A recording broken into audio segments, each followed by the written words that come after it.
നിങ്ങളുടെ ഇഷ്ട പരമ്പരകൾ എക്സ്ക്ലൂസീവായി സൺ നെക്സ്റ്റ് ആപ്പിലൂടെ തികച്ചും ഫ്രീ ആയി ഇപ്പോഴേ ആപ്പ് ഡൗൺലോഡ് ചെയ്യൂ. ഈ ഹോസ്പിറ്റലിന്റെ ഉടമസ്ഥയായ അക്ഷര മാഡം പോലും എന്നോട് ഇങ്ങനെ സംസാരിച്ചിട്ടില്ല. നിരഞ്ജൻ ഡോക്ടറും ജയശങ്കർ സാറും തീരുമാനിച്ചതാണ്. നിർത്തിയേക്ക്. ഒരു രോഗിക്ക് അസുഖം ഭേദമായോ ഇല്ലയോ എന്ന് തീരുമാനിക്കുന്നത് ഡോക്ടറാണ്. ആ നരുന്ത് കൊച്ചിന് ഭേദമായെന്ന് എനിക്ക് തോന്നി. ഞാൻ ഡിസ്ചാർജ് ചെയ്തു. പിന്നെ ഡോക്ടർ നിരഞ്ജന്റെയും ജയശങ്കർ സാറിന്റെയൊക്കെ ഗുഡ് ബുക്കില് നീ അങ്ങിരുന്നാ മതി. എനിക്കതിന് താല്പര്യമില്ല. അല്ല, അതിന്റെ ആവശ്യമില്ല. ഞാൻ എന്റെ പണിയെടുക്കുന്നു, ശമ്പളം മേടിക്കുന്നു. പണി മതി, മണിയടി വേണ്ട. അതാണ് സുനിതയുടെ പോളിസി. ഡോക്ടർമാര് ദൈവത്തിന്റെ പ്രതിരൂപങ്ങളാണെന്ന്. ദൈവത്തിന്റെ വെള്ളക്കുപ്പായ ഇട്ടുകൊണ്ട് ചെകുത്താന്റെ പണിയെടുക്കരുത്.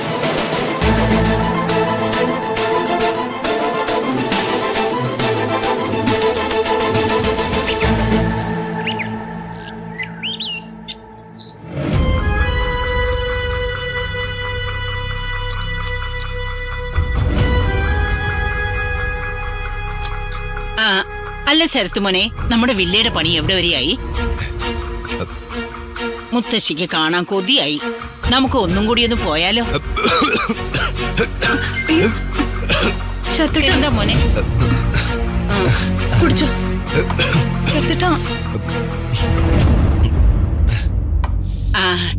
ഇനി പെയിന്റിംഗ് പണിയും കൂടെ ബാക്കി കാണത്തുള്ളൂ അല്ലേ? ഈ തറ മൊസൈക്കാണോ? ഒന്ന് പോ മുത്തശ്ശി. മൊസൈക്കിന്റെ ഒക്കെ കാലം കഴിഞ്ഞില്ലേ, ഇപ്പൊ ടൈലല്ലേ? ടൈല് ഇറ്റാലിയൻ മാർബിൾ ആയിരിക്കും. രാജസ്ഥാനിന്ന് ഇങ്ങോട്ട് ഇറക്കുമതി ചെയ്താൽ മതിയല്ലോ അല്ലേ ശരത്തെ? അതും ആലോചനയിലുണ്ട്. അല്ലെങ്കിലും ഈ സ്മൃതി കുടീരങ്ങൾക്കൊക്കെ മാർബിളാ ഉപയോഗിക്കുന്നത്, നമ്മുടെ താജ്മഹൽ പോലെ. നീ എന്താ മനോഹര അമ്മാതിരി വർത്തമാനം പറയുന്നേ? വീടിന്റെ പണി എന്തായിന്ന് ഞാൻ ചോദിച്ചത് നിനക്ക് ഇഷ്ടമായില്ലേ? എനിക്ക് എന്നാ ഇഷ്ടക്കേടാ. പിന്നെ അമ്മയുടെ അസ്ഥിത്തറയുടെ പണിയും കൂടെ ഉള്ളൂ അവിടെ പൂർത്തിയാകാനായിട്ട്. എന്തൊരു കൊള്ളരുതായിക്കാണ് നീ പറയുന്നേ? ജീവിച്ചിരിക്കുന്ന അമ്മയുടെ അസ്ഥിത്തറ പണിയുന്നത് കാണാൻ കാത്തിരിക്കുന്ന മകൻ. മനോഹരേട്ടാ, എന്തിനാ ആവശ്യമില്ലാത്ത സംസാരങ്ങൾ? അമ്മ അമ്മയുടെ ആഗ്രഹം കൊണ്ട് ചോദിച്ചു, ശരത്ത് മറുപടിയും പറഞ്ഞു. അല്ലെങ്കിൽ ശരത്ത് അമ്മയും നിത്യയൊക്കെ ഒന്നുകൊണ്ടുപോയി കാണിക്കട്ടെ. വീട് പണി എന്തായിന്ന് കണ്ട് ആശ്വസിക്കാമല്ലോ. അത് നമുക്ക് നോക്കാം, വേറൊരു ദിവസം പോവേ.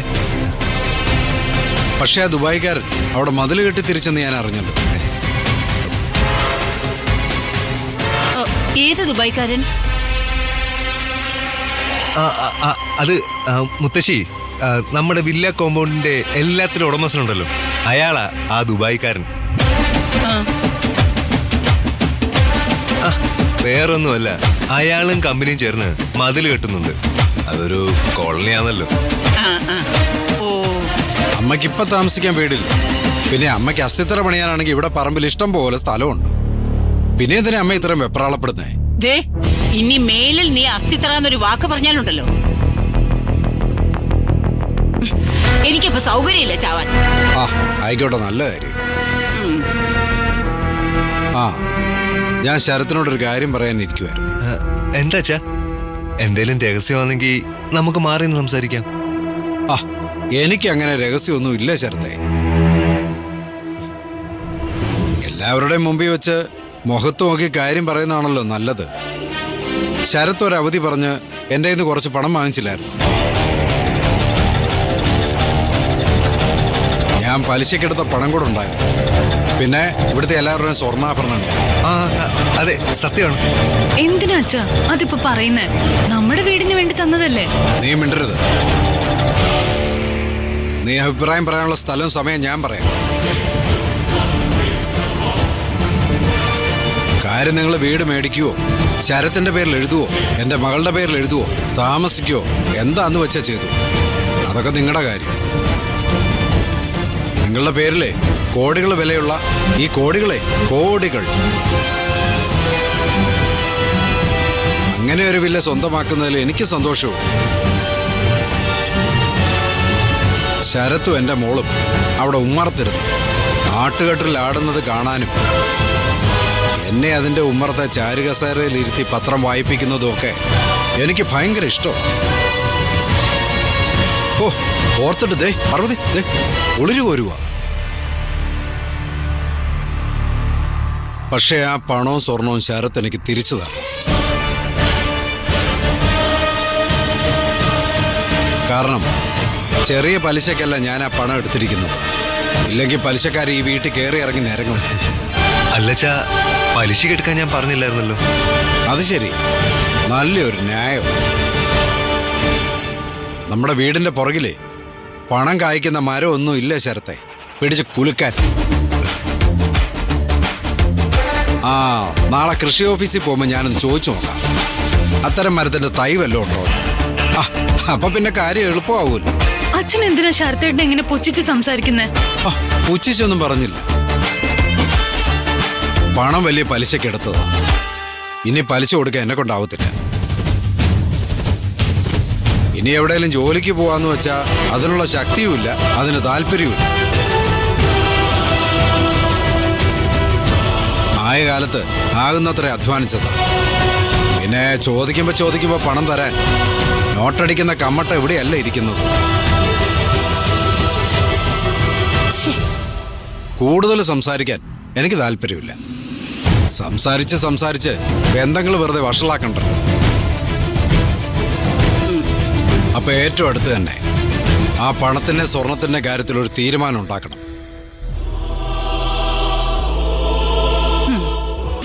വാ പാർവതി.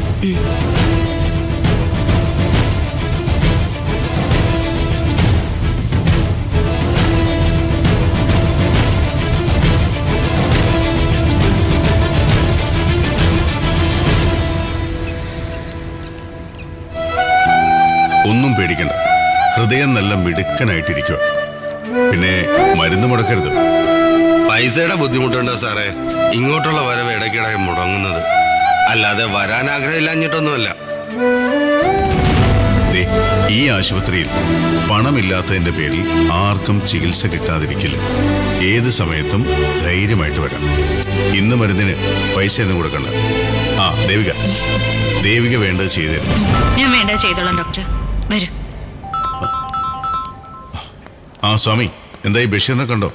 ആ, പെരുന്നാൾ കഴിഞ്ഞാൽ ബഷീർ ഫ്രീ ആവുമെന്ന് പറഞ്ഞല്ലേ സ്വാമി? ആ സ്വാമി, കാര്യങ്ങൾ ഇങ്ങനെയാണ് പോകുന്നതെങ്കിൽ ഒരു ചെറിയ ക്ലിനിക്ക് എനിക്ക് തുടങ്ങേണ്ടി വരും. ഓഹോ, എന്റെ ഹോസ്പിറ്റൽ പൊട്ടിക്കാൻ പുതിയ ക്ലിനിക്ക് തുടങ്ങാൻ പോവാണോ? ആണെങ്കിൽ എന്താണാവോ ആ മഹത്തായ സ്ഥാപനത്തിന്റെ പേര്? ദേവിക ഹോസ്പിറ്റൽ എന്നാണോ? ചിലപ്പോ ആയേക്കാം. അതിന് സാധ്യത കുറവാ. അങ്ങനെ ഒരു സ്ഥാപനം വരുന്നതിന് മുൻപ് അവളെ ഞാനങ്ങ് തീർക്കും. അപ്പൊ പിന്നെ ഹോസ്പിറ്റലിന്റെ പേരില് നമുക്ക് ചെറിയൊരു പരിഷ്കാരം നടത്താം. ദേവിക മെമ്മോറിയൽ ഹോസ്പിറ്റൽ എന്നാക്കാം. എന്താന്ന് പറയട്ടെ? നിനക്കിപ്പോ എന്താ വേണ്ടത്? ദേവികയോട് നീ ഈ കാണിക്കുന്ന പകയ്ക്ക് ഒരടിസ്ഥാനമേ ഉള്ളൂ. നിന്റെ ഉള്ളിലെ കുറ്റബോധം മറയ്ക്കാനുള്ള നാട്യം. എന്ത് കുറ്റബോധം? പറയിപ്പിക്കണം എന്നെ കൊണ്ടത്. ജീവിതത്തിന്റെ ഒന്നാം താളിൽ ദേവിക സ്വപ്നങ്ങളുടെ ഒരക്ഷരം എഴുതുന്നതിന് മുമ്പ് ആ പുസ്തകം വലിച്ചു കീറി കാറ്റിൽ പറത്തിയവളാ നീ. നിസ്സഹായതയും നിവൃത്തികേടും കൊണ്ട് എനിക്ക് മിണ്ടാതെ നിൽക്കേണ്ടിയും വന്നു. കത്തിക്കയറാൻ നിൽക്കണ്ട.